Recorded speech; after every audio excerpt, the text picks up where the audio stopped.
more convenient for you and easy, hopefully, to get on. We'll see how it goes. At any rate, I'm so happy to have you, my subscribers, my followers, the people who you're really interested in taking care of yourself, your health, knowing what it takes to live a long life without worry about disease. And fat is not necessarily a disease, but it can lead to disease. And that's very important to understand. So we're going to cover a lot of different things tonight.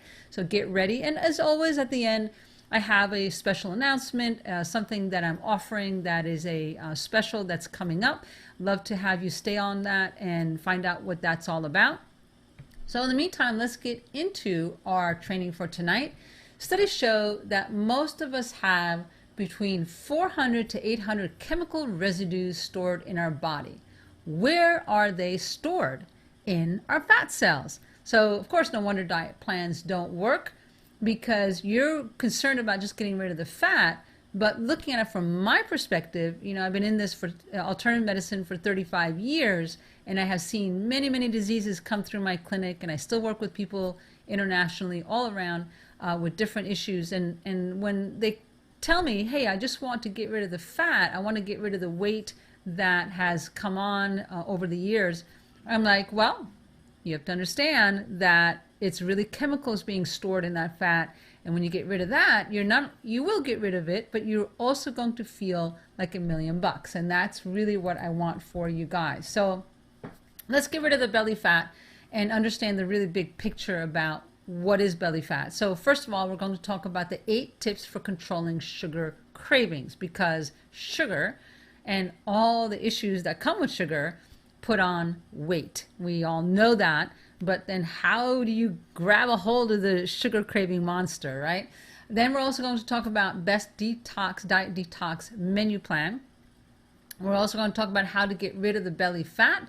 The best diet detox plan really is liver cleansing. I mean, you guys know I'm all about detox and cleansing, and there's a reason, because it works, because it gives you the ability to rebuild your body so that you don't have the weight issue or any disease issue. That's the whole big picture here.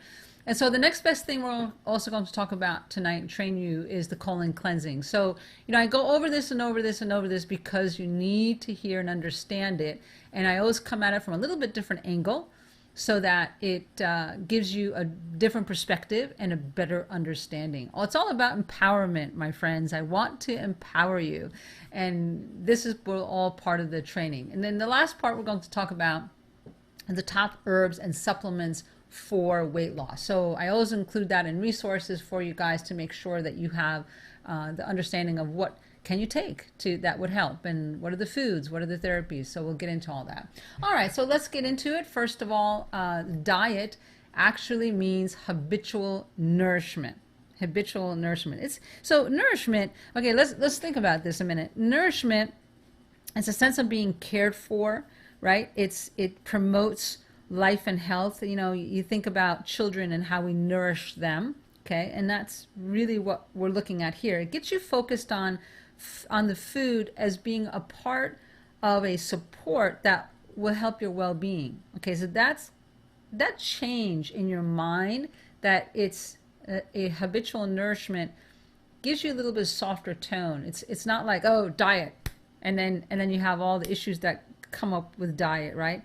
The focus is using the food as tool or a method to get your body stronger, and of course you will lose weight.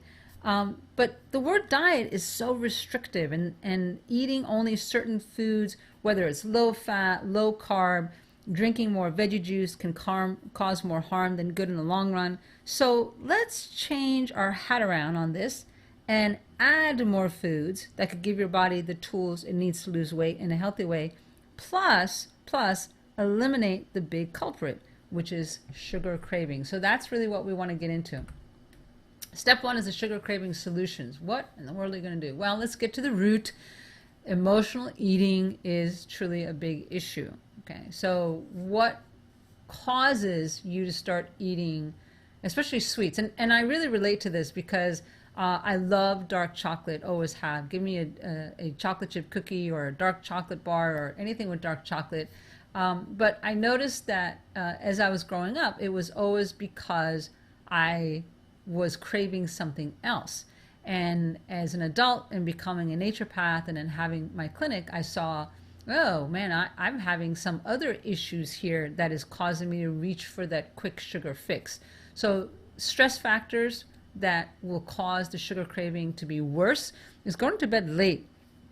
So many people go to bed 11, 12, 1 o'clock in the morning, and that really causes irregularity in your circadian rhythm. So you need to understand that going to bed that late is really not a good thing. And so many people say, well, I'm a night owl and I need to do all these different things and I can't sleep if I go lay in bed.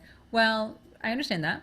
There are people who definitely go to bed later than that and than others, and that's okay if you're not having any cravings, any issues with your weight, any disease issues, any chronic pain, right? So pay attention to that. And how would you change that? It's just a matter of going to bed a little bit earlier than normal and just work on that. Other stress factors would be eating irregular meals. So many people are on this quick grab and go kind of schedule, which is horrible for your program, for your health overall. Eating 3 meals a day at the same time every day, it's that simple, people. It really does make that much a difference, because again, if you don't, your body never knows and never is in that mode of digestion. And so if you're eating irregular meals, your body is like, wow, I'm not sure when the food is going to come, and then when it comes, it's like, okay, I got to digest this food real quick. And your body likes habit. So good habits makes a strong body, which means that your weight will stabilize and be where it should be. So it really makes that much difference. So again, a lot of people go to bed late and they get up in the morning, don't like to have breakfast. I get that. We're going to talk about some things that you can do for that. And the reason I emphasize that, because I have a daughter, I have 3 children, and my middle or my youngest is like that, and my middle and my oldest children tend to go to bed a little earlier and get up. But she really has struggled with going to bed late and eating irregular meals. But she's learned, she's now 28, she's learned to be more consistent. And as she is more consistent, she is really reaping the benefits from that. So it's been good. Okay, lack of exercise, of course, that is a type of stress factor, because exercise gets rid of the issues that we're going through day to day and helps to get, so I'm not talking about exercise just for the form of movement, but to release some of the issues that we are going through emotionally day to day. So just walking is great, because that's a time where you could just let go of some of those stresses in your life. And then not enough R&R time. So rest and relaxation time is very, very important. And when you're not having enough of that, your body then is in a stress mode, and then it causes a lot of other problems in an imbalance, right? Okay, so caused by, all right, so what causes these emotional stress factors? Well, work and financial worries, having a new move, a new job, death in the family, trauma, like a car accident, some kind of injury. Those are the big ones. There's a long list, but those are the big ones, right? And then the biggest factors really, though, are the emotional ones, right? So those other ones are the physical things that happen, or just life circumstances. Things happen. It's when they build up, and then you just can't take it anymore, and you keep reaching for that sugar. So the biggest factors, though, really, is if you have an unhappy relationship. Now, when I had my clinic and I had people come in to my clinic, and they were frustrated because they didn't have a happy marriage, and they had family, children that were causing problems in the family, or they had just, everybody has family issues or relationship issues with their marriage. It just is. I mean, that's human nature, right? Well, when it gets to, again, where you're really, really unhappy and not taking care of yourself, it will cause imbalance in your body. And that's when you start using food as an emotional release, because you're not really going to the deep root of what's happening. So that's a big factor. Another one is where you're really, really dissatisfied with your work. You're spending 8 hours a day at least working at your job, and you're just not happy. You do it because you have to pay bills, but when you're really, really dissatisfied, it causes an imbalance. And there's lots of different things you could do to change that. I'm just saying these are the factors that you need to be aware of. So, I'm going to give you practical tools and strategies and tips tonight of what you can do, but you have to be aware that these need to be addressed as well. So the other one that's a huge factor is unresolved emotional issues. So let's say you got somebody that you in a relationship with and they made you angry. That's typical, right? But when you hold on to that anger and then you notice it comes out in other aspects of your life on people who don't deserve it, or just in strange situations. You're at the grocery store and you're getting mad because you're on the checkout line too long because the guy's taking too long to check out. Well, that's normal, right? It's normal. But yet you get really, really angry. Okay, that means not that you're angry because of that particular situation, but other things that have not been resolved in your life. Same goes for bitterness, grief, shame, fear, the list goes on. When there's unresolved emotional issues, I encourage you, my friends, highly encourage you, go find somebody to coach you through it, whether it's a therapist, whether it's a life coach, whether it's somebody at church, a minister, pastor, elder, somebody you respect. I've done it all. I went through all this, and you'll hear more about my story in a bit, but I went looking for the help because I didn't like feeling angry and bitter. Those were my big issues. And then I had fear as well. I probably had all these. Now that I look at the list, I had them all: anger, bitterness, grief, shame, fear, and then some. And I was in my early 30s. So it definitely is something that you need to look at and understand that if you don't resolve it, you're going to spend a lot of time and a lot of money on food and supplements. But if you deal with the root issues, guess what? It gets resolved. Here are the biggest symptoms, what happens when you don't resolve it. Weight gain, which is what this training is all about, right? Lots and lots of weight gain comes on, get aches and pains, diarrhea and constipation, dizziness, chest pain, rapid heartbeat. You're worried about something and the anxiety starts building up and you got that rapid heartbeat going on. Loss of sex drive really affects relationships. That becomes a big mess. Frequent colds, your immune system goes down. Memory problems, short-term, long-term, starts to come in. We did a training about dementia and Alzheimer's about that. And then you start eating more. And then the other things come in: the anxiety, depression, moodiness, irritability, feeling of overwhelmed, or feeling lonely.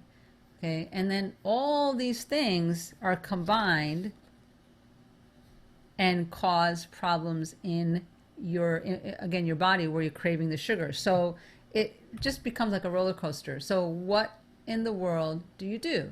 All right, and we're going to talk about the weight. And I understand we want to talk about that, but I want to make sure that you understand also it's not just about the weight, it's your overall health. Okay, we don't want all those other symptoms that we just talked about. So my 3-step formula, which I teach, I will teach this from now till forever, is to rebuild your body's immune system. You want to release the toxins and you want to rebalance your body. Okay, that's emotionally, mentally, spiritually. Okay, that's really what it comes down to. So we're going to rebuild by talking about the foods, the right foods, and how to get it into you and what you could do. And then we're going to talk about releasing the toxins a little bit, and then what can you do to rebalance. So just as an overview, because I teach this all the time, but understand that take these 3 words: rebuild, release, rebalance, put them up on your fridge, put them on your mirror, and you say, okay, every single day, what do I need to do to rebuild my body? Because when you rebuild and your system gets stronger, especially immune system, again, the fat goes. It just says, hey, I don't need to stay around. The fat is there to protect you. It is there as a survival mechanism, and yet it also stores toxins. So when you rebuild your body and your immune system gets so strong, then the toxins are released, the fat goes, you feel better. That's how it works. That's basic A&P, basic anatomy and physiology. Then releasing the toxins, when you do that, and we're going to talk about different ways that can be done. Again, what happens is when the toxins are released, the fat just doesn't have a reason to stay. All right. I really don't focus on weight issues. Weight loss has never been my primary